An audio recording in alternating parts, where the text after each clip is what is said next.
फिर 7 एक को 4 एक को मेरे को मारा, फिर 4 को मेरे भाई को मारा, फिर रेफर किया मेरे को। उसके बाद हमने एसपी साहब को दिया था 9/6 को, कोई एक्शन नहीं हुआ। फिर उसके बाद हमने आईजी साहब को भी दिया जी 16/9 को, अभी तक कोई कार्रवाई नहीं हुई। उसके बाद जब फिर आईजी साहब को दिया 16/9 को, और मारने के लिए हमको ढूंढ रहे हैं, उनको जान से मार के ही जेल अच्छा, आपको भेजाएंगे। ढूंढ रहे हैं वो। हाँ, पुलिस वाले मेरे को ही दबाव बना रहे हैं कि तुम वापिस ले लो, मैं तुमको झूठे केस में फंसा देंगे। अच्छा,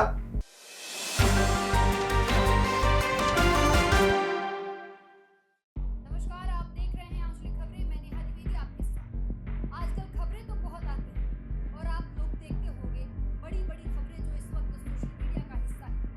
लेकिन एक बड़ी खबर जो मध्य प्रदेश के उज्जैन जिले के सिपेड़ा गांव से सामने आ रही है, जो इंसानियत को शर्मसार कर देने वाली है। एक ऐसा गांव जहां सिर्फ पुलिस और गुंडों की चलती है, और ये कहना भी गलत नहीं होगा कि प्रशासन भी अपना कर्तव्य भूलकर भाड़ी का टट्टू और पैसे की गुड़िया बन गई है। चलिए पहले पूरा मामला आपको थोड़े से शब्दों में बताते हैं। दरअसल उज्जैन जिले के सिपेड़ा के रहने वाले ओमकार लाल, जो कि पेशे से एक किसान है, सबका भरण पोषण करते हैं, जिन्होंने इंसानियत के नाते अपने गांव के रहने वाले मंगल को अपनी जमीन दी थी कि खेती करो, खाओ पियो, मस्त रहो। और इस पर एक समझौता पत्र भी हस्ताक्षर हुआ था। और इस दौरान इस खेत में एक पत्थर रखा गया था ताकि सामंजस्य बना रहे। लेकिन कुछ दिनों बाद न जाने मंगल को अचानक से क्या हुआ, खेत से पत्थर को हटा दिया और इस बात का विरोध हुआ, जमीन हथियाने की कोशिश करने लगा।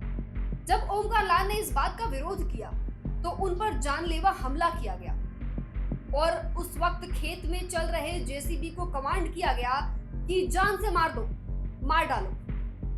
तो इस बीच हमारे स्टूडियो में वो पीड़ित ओमकार, जिनके साथ ये सारी घटनाएं हुई हैं, हमारे साथ स्टूडियो में मौजूद हैं। इनसे हम बातचीत करेंगे, इस पे और भी चीजें जानने की कोशिश करेंगे कि पुलिस में एफआईआर दर्ज कराने के बावजूद भी क्यों नहीं इस पे कोई एक्शन लिया जा रहा है, क्योंकि एफआईआर का मतलब ही होता है कि गिरफ्तारी करा जाए, जांच पड़ताल की जाए, मामले की संगीनता को समझा जाए, लेकिन अभी तक इसमें कोई कार्रवाई नजर नहीं आई है। आप अपने बारे में सबसे पहले बताएं। मेरा नाम मुक्तालाल चंद्रवंशी, गाँव सिपेड़ा में रहता हूँ। मैंने मंगल को जमीन दी थी, उसके बाद उन्होंने फांसी झगड़ा किया, फिर हमने एफआईआर की, मेरे को जेसीबी को मारा। जेसीबी को मारने के बाद कहा वो लिखा नहीं, फिर 7 एक को 4 एक को मेरे को मारा, फिर 4 को मेरे भाई को मारा, फिर रेफर किया मेरे को। उसके बाद फिर हमने एफआईआर में ये लिखा है, फिर आवेदन भी दिया। उसके बाद हमने एसपी साहब को दिया था 9/6 को, कोई एक्शन नहीं हुआ। फिर उसके बाद हमने आईजी साहब को भी दिया जी 16/9 को, अभी तक कोई कार्रवाई नहीं हुई। मोहन यादव जी को भी दिया हमने, फिर डीजीपी सर को भी दिया हमने 8-10वें महीने को। उसके बाद जब फिर आईजी साहब को दिया 16/9 को,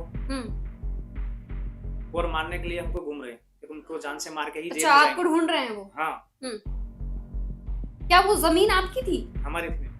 जी, अब आपने इंसानियत के नाते उनको वो जमीन दी हाँ, थी। उनको जमीन थी। ये जो मामला है, देखिए कितना संगीन है। एसपी, हमारे पास भी कुछ आंकड़े हैं, उज्जैन के एसपी, आईजी, सीएम, डीजीपी, सब जो एक जिला स्तर से लेके राज्य स्तर के अधिकारियों तक ये बात पहुंचाई गई है, मुख्यमंत्री तक भी ये बात पहुंचाई गई है, लेकिन इस पे अभी तक कोई भी सख्त एक्शन नहीं लिया गया है। इसके बाद क्या हुआ आपके साथ? ये जो एक दर्शकों को बताना चाहूंगी, ये जो तमाम आप रिपोर्ट्स देख रहे हैं, ये जो तहरीर देख रहे हैं, हालांकि जब इनके आंखों में जेसीबी से मारा गया था तो यहाँ पे इनको जिला दिव्यांग पुनर्वास केंद्र, यानी कि इनको ये दिव्यांगता का एक सर्टिफिकेट भी मिल चुका है। और ये सारा मामला उज्जैन के खाचरोद थाना का है, ये वहीं के रहने वाले हैं। और देखिए, ये जो तमाम आप रिपोर्ट्स देख रहे हैं, ये वही रिपोर्ट्स हैं जो चीख के गवाही दे रहे हैं कि मेरे पे कार्रवाई करो। एक इंसान दर बदर न्याय के लिए भटक रहा है, लेकिन प्रशासन के कान पर जूं तक नहीं रेंग रही है, प्रशासन की कुंभकर्णी नींद नहीं खुल रही है। इसके साथ ही हम जानेंगे आपने कहाँ पे तहरीर दी है?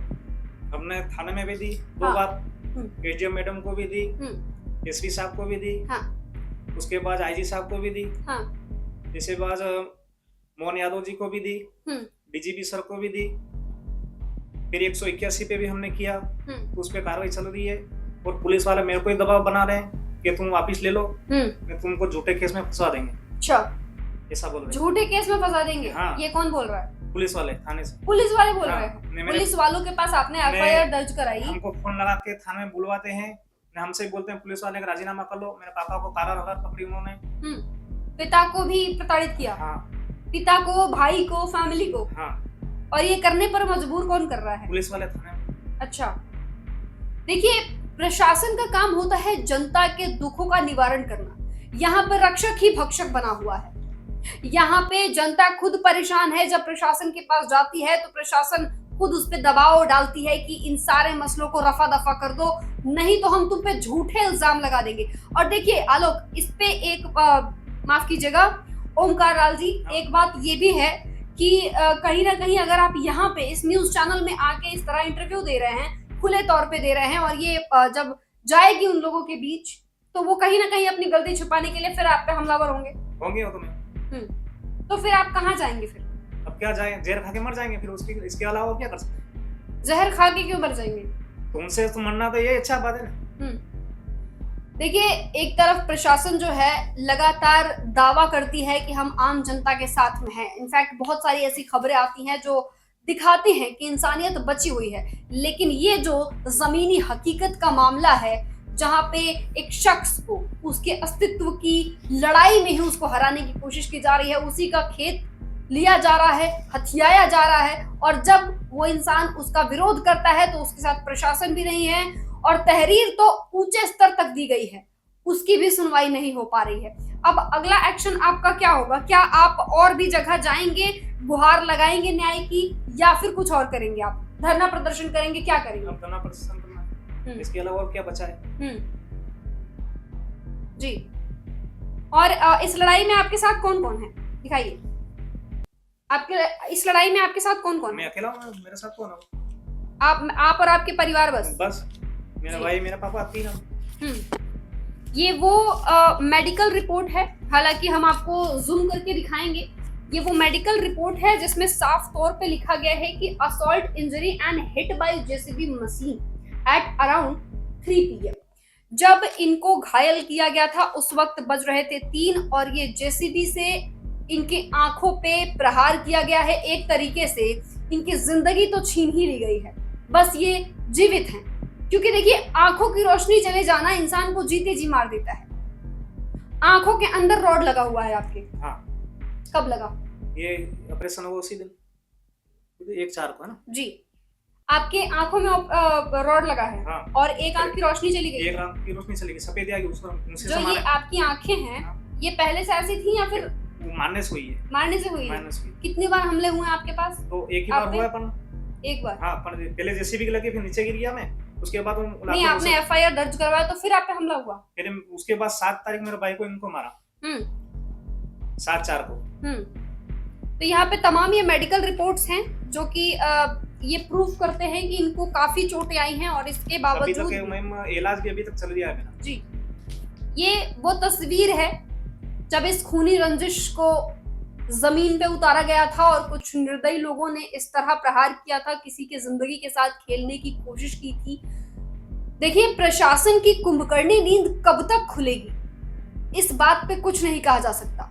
जहां एक तरफ बड़े पर्दे पे दिखाया जाता है कि प्रशासन बहुत सतर्क है, बहुत हाई अलर्ट है, सुरक्षा चाक चौबंद है, वहीं दूसरी तरफ देखा जा रहा है कि काम चोरी के चक्कर में किसी दूसरे का केस दबाया जा रहा है, उसको धमकाया जा रहा है। देखिए, आपने ये भी बताया था कि पुलिस ही आप पे दबाव बना रही है कि केस दबा दो। केस दबा दो क्या कह रही है? हमने रिपोर्ट देखी थी मैम, तो उन्होंने 6 महीने की यहाँ से चालान काट दिया, और वो चालान छुपा दिया, उनको पता ही नहीं किधर मिले हुए। जी। अब सुनने में ये भी आया है कि आपने हेल्पलाइन नंबर पे भी कॉल किया था। हाँ, वो हेल्पलाइन नंबर कौन सी?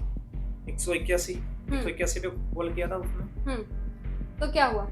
कार्रवाई चल रही है, ऐसा बोल रहे हो? कार्रवाई चल रही है। हाँ। आपको लगता है कि उस पर एक्शन हुआ है कुछ?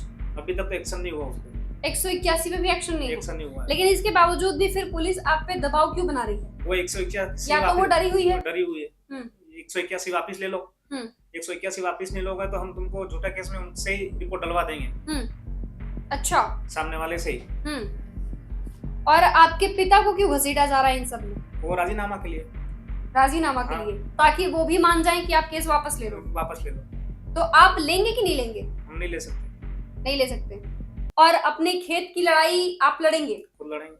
ठीक है। तो जैसा आपने सुना कि ओमकार लाल जी जो हैं ये लड़ाई के लिए, युद्ध के लिए तैयार हैं। और देखिए, कहा जाता है कि अपने हिस्से का युद्ध खुद लड़ना होता है। ये अपने हिस्से का युद्ध लड़ रहे हैं और हम यानी कि आंचलिक खबरें भी इनके साथ है। और हर पहलू पे, हर पन्ने पे, इस केस के हर पहलू पे हमारी नजर बड़ी बारीकी से बनी हुई है। आपको बताते चले कि देखिए, आंचलिक खबरें जो है सिर्फ आंचलिक मुद्दे ही नहीं उठाता, राष्ट्रीय स्तर के मुद्दे भी उठाता है। लेकिन ये जो मुद्दा है, ये कहीं ना कहीं ये प्रशासन की पोल खोलता है, प्रशासन की कुंभकर्णी नींद को दिखाता है कि जहां पे पुलिस भी सोई हुई है, प्रशासन भी सोया हुआ है, बड़े से बड़े जितने भी राज्य स्तर के और जिला स्तर के लोग हैं वो भी सोए हुए हैं। कोई भी इस पे आपको बता दे कि मुझे ओमकार लाल जी ने बताया कि उज्जैन के एसपी को इन्होंने कांटेक्ट किया, फिर भी नो एक्शन। एसडीओपी के पास भी, खाचरोद के एसडीओपी के पास ये मामला गया, वहां पे भी कोई एक्शन नहीं लिया गया। और आईजी के पास भी गए ये लोग, फिर भी वहां पे कोई एक्शन नहीं हुआ। मुख्यमंत्री जी तक बात ये पहुंच चुकी है, लेकिन इसके बावजूद भी इस इंसान के पीछे वो लोग हथियार लेके पड़े हुए हैं, जान लेने की कोशिश कर रहे हैं और जान से मारने की धमकियां तो जारी ही हैं। डीजीपी को भी इन्फॉर्म किया गया है इस खबर के बारे में, इस पूरे मुद्दे के बारे में, लेकिन अभी तक कोई एक्शन नहीं है। अब आप हमें कमेंट करके बताइए कि क्या इस तरह की प्रशासन की लापरवाही सहनीय है? एक ऐसे राज्य में जिसे महाकाल की नगरी कही जाती है, जिसको कहते हैं कि जहां अन्याय के लिए कोई जगह ही नहीं है, वहां की प्रशासन इस तरह की लापरवाही कर रही है, जहां एक शख्स अपनी जान बचा के भाग रहा है और जा भी रहा है रक्षक के पास तो उसको पता चलता है कि वही भक्षक है। चंद पैसों में सारे फैसले बदल दिए जा रहे हैं। आप इस खबर के बारे में क्या सोचते हैं? हमें जानकारी देके जरूर बताइए। और इस तमाम जानकारी के लिए ओमकार लाल जी आपका बहुत शुक्रिया हमारे साथ स्टूडियो में आने के लिए और जुड़ने के लिए। फिलहाल के लिए बस इतना ही। जुड़े रहिए हमारे साथ, देखते रहिए आंचलिक खबरें, अपनों की खबर आप तक।